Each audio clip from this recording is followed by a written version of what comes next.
Hi everyone, I want to do a follow-up on the FlipGrid video just because this gives students, this could be really useful. I could see across all types of classes. ELA, if you want your students to record themselves reading and so forth. Math, you can have your students answer a question. This could be your SEL stuff, right? So I want to show you a couple things in my class so I can add any co-teachers if need be. I can duplicate this grid. If you want to have it for multiple classes, you can change your notifications. We don't have Teams, so I would not take a look at this. So let's take a look at my grid, the one that's active. I have posted a daily participation for my students. I created add new topic. I added a topic title. Don't forget to change the recording time. So this depends on, like, if you want to have your students reading something, you might want to do 10 minutes. If it's just like a quick check-in, you might want to limit the time into a shorter amount of time. You can add your prompt here. You can add your any stimulus that you want your students to use, and then create your topic from there. What I do want to show you is something pretty cool that Ms. Claudia Jimenez had shared with a couple other people, which I thought was great, is if you click Disco Library, you have some collections that you can use. So there are some learning from home resources. You might want to filter by your audience, right? So high school. And then it shows you a couple learn from home resources.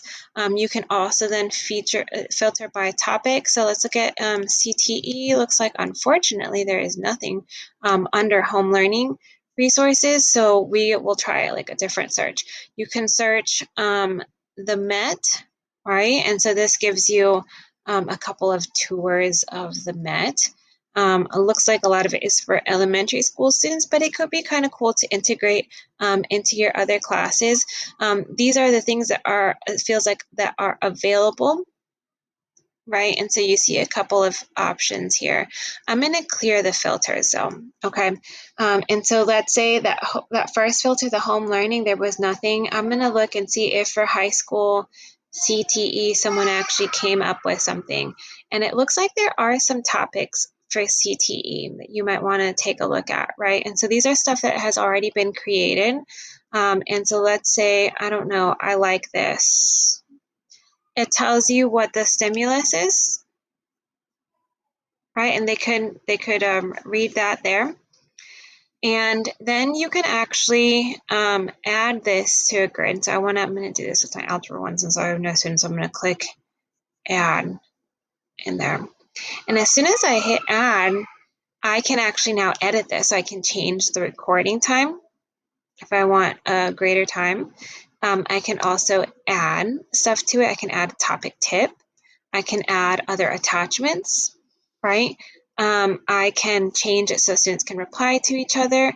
I can freeze dates for it and so forth. Any video features that I want my students to have. So now I can actually, so I say update topic, and now it has posted for my students under Algebra 1 to be able to use. So I'll click Algebra 1. And then you see the topic here for students to use. So again, where do you find these things? If you go to Disco Library, you can scroll down until you see this. Always select your audience. If you don't really care, then you know, want to see what's out there. There are a lot of different subjects that you can search through, and it might just help so that you can use this to get you started with at least some topics of conversation, right? You can also search for topics if you know what it is that you want to teach. This looks interesting. This is from the National World War II Museum. So those might be interesting.